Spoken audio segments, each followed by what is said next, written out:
If you look at the debt clock in Times Square or check the official figures from the US Treasury, you will see a number that defies human comprehension. It is currently spinning past $35 trillion and heading rapidly toward $38 trillion. To put that into perspective, if you stacked 38 trillion $1 bills on top of each other, the pile would reach not just to the moon, but beyond it. For decades, politicians and economists have dismissed this number. They told us that deficits don't matter because we owe the money to ourselves, or that the debt is manageable as long as the economy grows. They treated the national debt like a scorecard in a video game, a high number that looks scary but has no real-world consequences. But in 2024, the mathematical illusions finally shattered. We have crossed a threshold into a new era of fiscal reality where the debt is no longer a harmless statistic on a screen. It has evolved into a predator, and it has begun to consume the very budget of the United States government. For the first time in the history of the Republic, the U.S. government is spending more on interest payments to service its debt than it is spending on national defense. Take a moment to let the gravity of that sink in. The United States is now prioritizing the bondholders of the past over the security of the present. We are pouring more capital into interest than into the entire Medicaid program. The interest bill alone is approaching an unthinkable $1 trillion every single year. This has triggered a phenomenon that economists call a debt spiral. In a private household, when the debt becomes too heavy, you make sacrifices. You cut the budget, you stop dining out, and you cancel your subscriptions. You tighten the belt until the math works again. But a government is not a household. A massive, immovable portion of U.S. government spending is mandatory. Programs like Social Security and Medicare are promises etched into the social contract for an aging population. Politically, they are untouchable. This creates a rigid structure where the government has essentially lost control over its own wallet. Most people assume Congress sits down and decides how to spend every dollar each year, but that is a myth. Over 2/3 of the budget is on autopilot. It is mandatory spending that happens, regardless of who is in the White House. When you add the skyrocketing interest payments to this mandatory pile, the amount of money left for actually running the country, infrastructure, education, research, shrinks to a tiny sliver. This is the definition of a fiscal corner. The government is boxed in by its own past promises. Because the government cannot cut spending without committing political suicide, it is forced into a desperate loop. To pay the interest on its old debt, the government must issue new debt. It is essentially using a new credit card to pay the minimum monthly balance on the old one.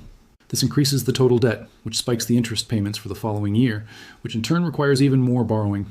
It is a mathematical feedback loop that leads to exponential growth.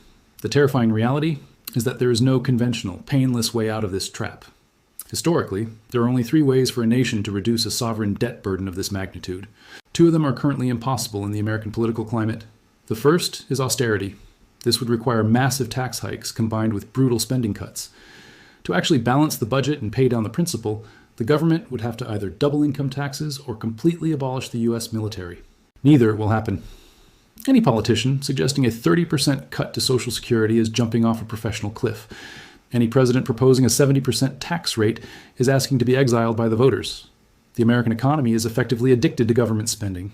Pulling the plug would trigger an immediate Great Depression. The second option is a hard default. The government could simply stand at the podium and announce they aren't paying. We've seen this in Argentina and Russia. But for the United States, the issuer of the global reserve currency, this is the nuclear option. The entire global financial system, every bank, every pension fund, every trade contract, is built on the foundation that U.S. Treasury bonds are the ultimate risk-free asset. If the U.S. defaults, the global banking system collapses by Tuesday. Credit cards stop working, international trade freezes, and the world enters a financial apocalypse. That leaves only one remaining path. It is the path of least resistance, chosen by every failing empire from Rome to Weimar Germany to post-war Britain. It is the soft default. You don't refuse to pay the debt. You pay every single cent of it, but you pay it back in currency that is worth significantly less than when you borrowed it. You print the difference. This isn't a conspiracy theory. It is the official, though unspoken, policy of the United States. It is a process of financial repression designed to transfer wealth from the pockets of savers to the coffers of the state. The strategy is simple. Keep interest rates lower than the rate of inflation. Let's look at the mechanics. If the government owes $38 trillion and inflation is running at 5%, the real value of that debt shrinks by 5% every year. In terms of actual purchasing power, the government just erased $1.5 trillion of debt in 12 months without raising a single tax or cutting a single program. The bondholders get their checks, but those dollars buy fewer groceries and fewer houses. We are currently witnessing a historic shift in monetary policy known as fiscal dominance. For 40 years, the Federal Reserve was the master of the house. It raised interest rates to kill inflation, even if it caused a recession. But today, the Treasury is the master. The debt has reached such a height that the Fed can no longer raise interest rates high enough to truly stop inflation. If rates went to 10%, as they did in the 1980s, the interest payments on $38 trillion would reach $3.8 trillion a year, roughly equal to the total tax revenue of the entire country. The government would cease to function. Therefore, the Fed is forced to tolerate higher inflation. It is forced to keep rates lower than they should be, becoming a permanent enabler of the Treasury's spending habits. The independence of the central bank is a ghost. We are moving into an era where the money printer is permanently fused to the federal budget. This is a slow-motion crisis. The $38 trillion figure will keep climbing to $40 trillion, then $50 trillion, but the value of the dollar will move in the opposite direction. The government is betting it can inflate away the debt faster than the market can panic. It's a high-wire act over an abyss. Print too slowly, and the debt crushes the budget. Print too fast, and you trigger hyperinflation. They are trying to thread the needle by running inflation at 4% or 5% for a decade. This sounds manageable until you look at the math of compounding. At 5% inflation, the value of your savings is cut in half in just 14 years. That is the actual plan, to wipe out half the value of the national debt and half the value of your life savings by the mid-2030s. To understand how the government makes $38 trillion disappear, you don't need a crystal ball, you just need a history book. We aren't in uncharted territory. We are rerunning the exact economic playbook used after World War II. In 1945, the U.S. debt-to-GDP ratio hit 119%. The government didn't tax it away, it liquidated the debt through negative real interest rates. For a decade, the Fed capped rates at 2.5%, while inflation averaged over 6%. Every year, the bondholders lost 3.5% of their purchasing power. This wasn't an accident, it was a calculated liquidation of the public's purchasing power to save the state from its own balance sheet. Today, this strategy has been upgraded with 3 modern tools of financial repression. Tool number 1 is the captive buyer. In a free market, if a borrower is $38 trillion in debt, investors would demand a massive interest rate to compensate for the risk. They would demand 10%. But since the government can't afford that, it rigs the market. Through a complex web of regulations like Basel III and Dodd-Frank, the government forces banks and pension funds to buy Treasury bonds. By designating these bonds as high-quality liquid assets, or HQLA, regulators make it a legal requirement for banks to hold them. Think of it like a grocery store being forced by law to stock rotten fruit just because the government produced it. It doesn't matter if the bonds are losing value. The banks must buy them to stay in business. This creates a massive artificial demand that keeps interest rates lower than they would ever be in a truly free market. Your pension fund isn't buying government debt because it's a great investment. It's buying it because it's against the law not to. This is the invisible hand of the state reaching into your retirement account to fund its deficit. Tool number 2 is what we call the broken compass, the manipulation of the CPI. If you promise to pay people based on inflation, the easiest way to save money is to redefine what inflation is. Social Security and Treasury inflation-protected securities are linked to the Consumer Price Index. If the official CPI is 10%, the government's costs explode. So they have a multi-billion-dollar incentive to keep that number low. Since the 80s, the methodology has been quietly rewritten to suppress the official data. They introduced substitution bias, the idea that if steak gets too expensive, you'll just buy hamburger, so your cost of living hasn't really gone up. The CPI tracks the hamburger, ignoring the fact that your standard of living just took a hit. Then there are hedonic adjustments. If a new car costs $5,000 more but has a better backup camera, the government argues the price didn't actually rise because the quality is higher. They are effectively telling you that you aren't paying more for transportation, you're just paying for more car, even if you didn't want the extra features. This statistical sleight of hand saves the government billions. If we use the 1980 methodology today, the inflation numbers would likely be double the official reports. Tool number 3 is fiscal dominance and the death of the central bank put. Historically, the Fed's job was to protect the dollar. Now, its primary job is keeping the Treasury solvent. When foreign nations like China or Japan stop buying our debt, which they are currently doing at an alarming rate, the Fed steps in as the buyer of last resort. This is quantitative easing. They print money to buy the bonds that no one else wants. This suppresses the interest yield, keeping the government's bills affordable, but it floods the system with new currency. This is the hidden tax that no one votes for. Every new dollar printed makes the ones in your pocket worth less. It is a dilution of the currency, similar to a company issuing millions of new shares of stock and making the existing shares less valuable. The result is the everything bubble.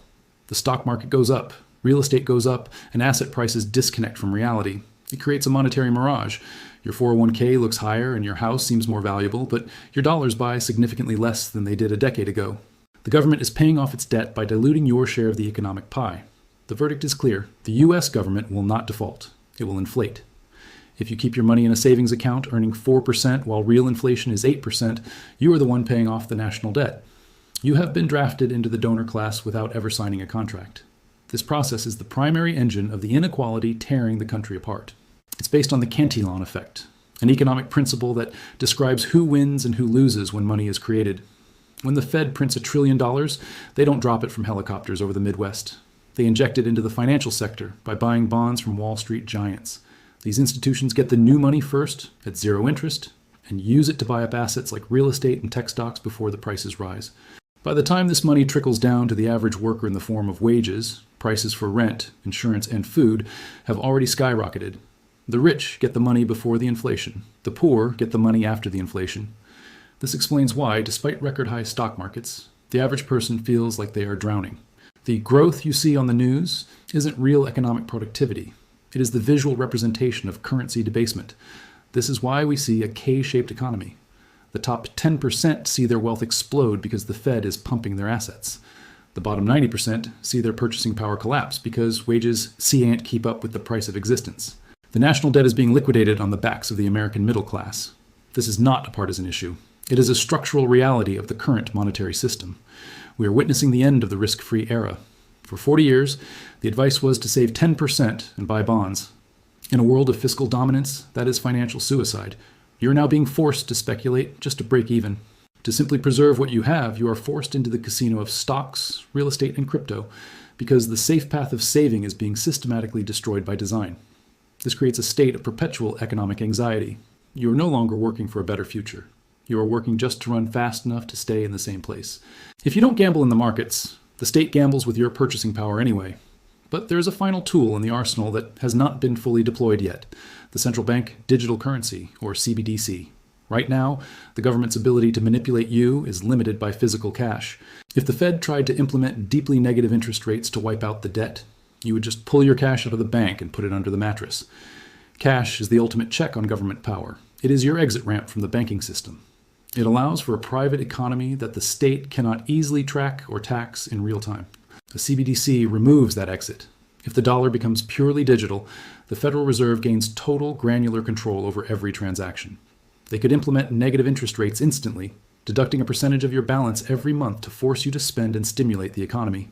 They could put expiry dates on your money, telling you that your stimulus or wages must be spent within 30 days or they vanish. This isn't science fiction. It's already being tested. A digital dollar is the ultimate solution to a debt crisis because it allows the state to micromanage the velocity of money and confiscate wealth with a few lines of code. It turns your bank account into a programmable tool of government policy. The transition to a cashless society isn't about convenience. It's about ensuring there is no escape when the wealth transfer accelerates. It is the final brick in the wall of financial repression. This is the endgame of the debt spiral, total visibility and total control. The United States is currently in a state of default. It is a slow, polite, and bureaucratic default, but it is happening nonetheless. The $38 trillion will never be paid back in real terms. It will be erased by the silent thief of inflation. In this environment, the winners will be those who own scarce assets: real estate, gold, Bitcoin, and profitable businesses. Things that cannot be printed or programmed into a spreadsheet by a central bank. The losers will be those who put their ultimate trust in the currency and the institutions that are currently debasing it. The American dream of saving your way to prosperity is being replaced by a game of asset survival.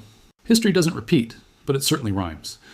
We are watching a 250-year-old empire attempt to do what every empire before it tried and failed to do: spend its way to infinity without paying the price. The debt is no longer a number for the future. It is the defining reality of your present. As we have seen, when a government gets truly desperate, they stop being subtle. They stop asking and start taking. This isn't just theory, it is American history. In 1933, the United States government, the supposed land of the free, did the unthinkable. They criminalized the ownership of the one asset that allowed citizens to protect themselves from the devaluation of the dollar. Franklin D. Roosevelt signed Executive Order 6102, seizing the gold of every American citizen under the threat of 10 years in prison. The rationale then was a national emergency. Today, a $38 trillion debt is the ultimate emergency.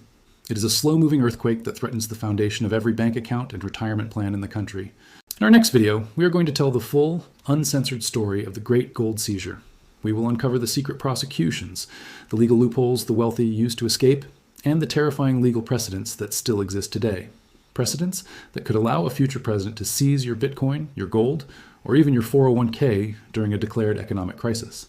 In an era of $38 trillion in debt, you need to know if your safe is actually safe. The history of money is a history of empires trying to outrun their debts at the expense of their citizens. By understanding the mechanics of the soft default and the reality of fiscal dominance, you can move from being a victim of the system to a protector of your own future. This is the most important lesson of our generation. Wealth isn't just what you earn, it's what you're allowed to keep. If you want to understand the hidden forces shaping your financial world and stay ahead of the next great liquidation, make sure to join our community. Click the like button to help us push this signal through the noise and subscribe so you don't miss our upcoming deep dive into the history of the gold band. I'll see you in the vault.